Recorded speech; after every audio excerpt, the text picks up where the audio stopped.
All right. Man, I finally got another one. Good gracious. I did not think it was going to happen. Those self bows wearing me out, man. Having a lot of trouble shooting that thing. The bow shoots good. The grip, I had a heel style grip on it. I don't know if you can see it now. I went back and whittled on that thing a little bit and got me a throat on it. And that actually did make it shoot a little bit better. But it's still touchy. Believe it or not, this deer, I killed him on the second shot. I came over here today to Tuckahoe. Just got through with the old Horse Creek hunt. And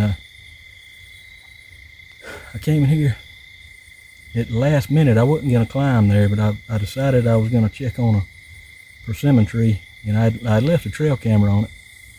And right before I went to Horse Creek. And so it's been out there about 2 weeks. And I found something really hot earlier today, and the wind was wrong for it. So I decided I'd come over here and get this camera, and then I was going to go back down there and climb on a water oak that I found that looked pretty good. And when I got over here, the tree ain't still loaded down, but it's got some on it, and you could tell the ground was tore up. There's a lot of hog sign in the pines right out not too far from the tree. So I didn't know how much of it was hogs and all. Now I tried to watch some of the, check my camera and see what was coming in there. And I finally said, the wind's right for this place, or it was at that time when I was standing there. So I'm gonna go ahead and climb on it and see what happens. And well, what happened was a wind swirl. But I got up there, and I guess it was about 5 o'clock, and I heard something come like at a trot. And it was out in front of me, out on this kind of a real thick, little bit of a rise out here. And it ended up being 2 deer. I only got to see one of them, and it was a big old doe. And she came in there, and she fed up under a water oak, but she kind of looped around, and the wind every once in a while would kick around that way. And she pretty much got downwind under right there, and she did not like it. So they ended up, I didn't see the other deer. I thought I could hear it, and then all of a sudden I heard something. It sounded like that deer ran, and it caused the doe to run. It was either that or a persimmon fell out of that tree, but one way or the other, that's what happened. Well, it wasn't 2 minutes after that deer ran off, I heard something else kind of behind me to my left. There's like a little, almost like a cattail. It ain't cattails, it's, I don't even know what it is. There's like a little marshy bottom right there. It ain't very big at all. And there's a little bit of water in it. And I could hear something walking in there, and I had already hung my bow back up, sat back down. And I jumped right back up, and it wasn't 10 seconds. Another doe stepped out, and it fed around down there. And it ended up easing on off. Well, in a minute, I say a minute, it was probably maybe 10 minutes. I heard something else back there, and I cupped my hands behind my ears because you can hear really well like that. And I could hear it, I couldn't see it. It sounded like it was close, but I knew it was deer. And eventually, I never did see it, but I saw the water go to rippling. And about that time, one started to run. And right when it did, I heard one grunt. And it was a buck chasing 2 does. And that first doe come running out, and she come out behind me, and I think she got downwind of me and spooked and tore out across the hill.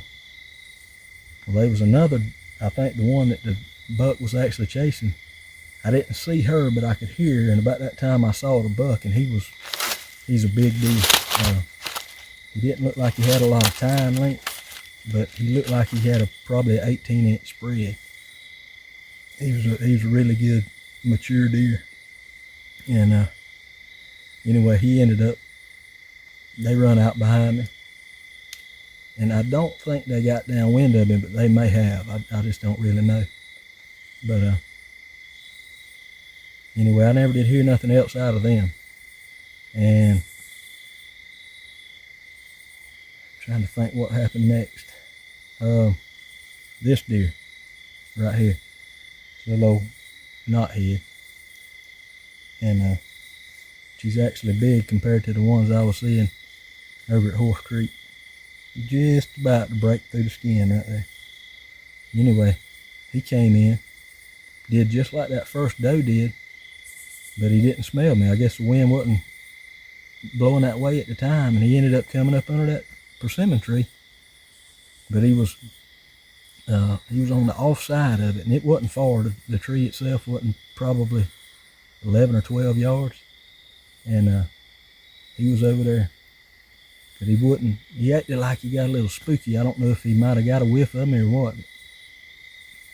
And he turned and started to leave, and then he came back under the tree. And I can't remember what happened, but he spooked. And he bounced off out there. And then you could tell he acted like he was embarrassed because he had spooked for nothing.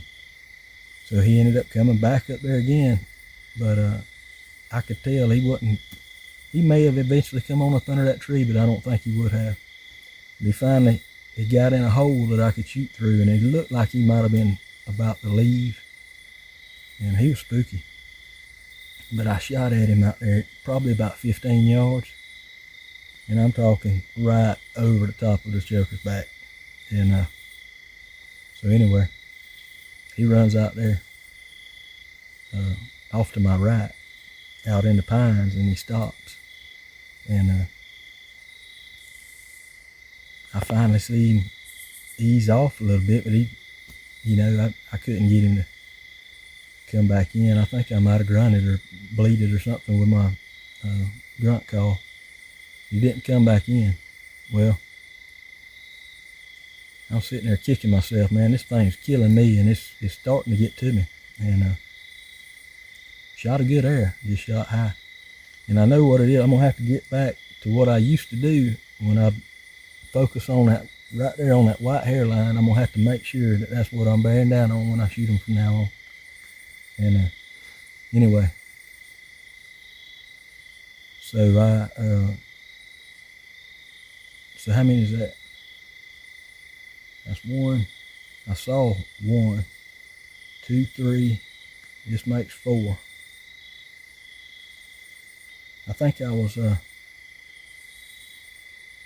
don't remember if I was sitting down or standing up, but I had my phone out. I got a little old puzzle game on there that I play offline. And I'm sitting there with my phone, and that all of a sudden I was standing up, because all of a sudden that deer blew right down from me. And it scared me so bad, I flinched so hard I almost dropped my phone. And I raised my head up real slow, and I could see 2 up there in the branch. And I don't know if they were coming or what. I don't know where they come from, but that deer blew, and it blew 4 or 5 times. But they were not looking in my direction. They were kind of looking out into the pines. And I still don't know what happened. I thought they may have smelled me. But I just honestly don't know. But anyway, eventually the one that was blowing just turned around and ran back into this thick stuff over here. And when she did, the other one just kind of turned around and walked slowly that way. And then I saw there was a third deer. And anyway, they ended up going on out. And then a little bit later, about the prime time, I had cupped my hands up to my ears and was listening. And I could hear deer on up that branch about where those had been. I could hear them up there feeding on an oak tree. I could hear them crunching acorns. And it's amazing how well you can hear like this, because just as soon as I'd take my hands away, I could hear nothing. I put them up, I could hear them crunching acorns and stepping on leaves and stuff. And a time or two, it sounded like they might have been getting closer. I picked my bow up and was standing there. I couldn't hear anything. I finally hang it back up and I'd listen. I'd hear them again. And finally it sounded like they eased on off. Well, it got probably the last 10 minutes of shooting, maybe the last 5 minutes of shooting light. And I just put my hands up like that, and I kind of scanned all the way around, and back out in the pines behind me, I heard something walking. And it ended up being this deer right here. He came right in, right where I had walked in. Evidently the wind was different. He walked right up there, right under the tree, and I shot him at like 12 yards. And I don't really know what happened, but about the time I got the anchor, because I hold it anchor just a little bit, about the time I got the anchor, I seen him kind of flinch a little bit. And I don't know what happened, but anyway, I shot him.